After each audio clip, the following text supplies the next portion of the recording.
नमस्कार. मी वंदना सलद वाघमारे, समुपदेशिका तथा शिक्षिका. शुभमभवतु, सुप्रभात. आजचा सुविचार आहे, आपण सेल्फ केअर असलं पाहिजे. सेल्फ केअर म्हणजे सेल्फिशपणा नाही आहे.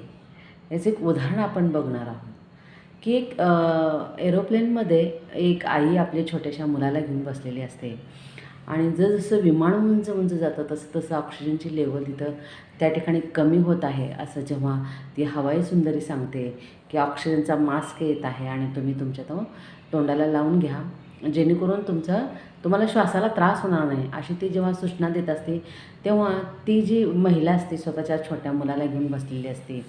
तिच्याही समोर 2 मास्क येतात. मग तिला असं वाटतं की पहिल्यांदा आपण आपल्या बाळाला तो मास्क लावूया आणि नंतर आपण लावून घेऊया.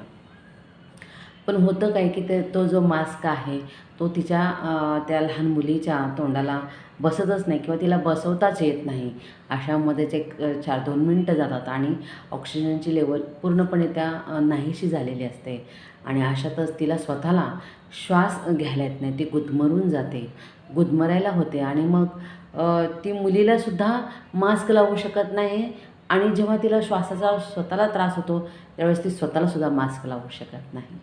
मी यातून काय निष्पन्न होतं की होय, बरोबर आहे, तिला आपल्या बाळाची काळजी वाटली, पण बाळाची काळजी घेण्यासाठी आधी आपली स्वतःची काळजी घेणं किंवा स्वतःला छान ठेवणं ही फार महत्त्वाची गोष्ट आहे. जनरली बघा, आपण जीवन जगत असतानासुद्धा आपण आपल्या कुटुंबातल्या प्रत्येकाची काळजी घेतो.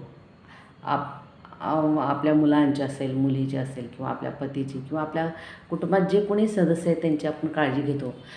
ही चांगली गोष्ट आहे. पण त्याचवेळी प्रथमतः आपण आपल्या स्वतःची काळजी घेतो का? जो व्यक्ती स्वतःची काळजी घेतो तोच इतरांची सेवा करण्यासाठी सज्ज असतो किंवा इतरांची सेवा तो चांगल्या पद्धतीने करू शकतो.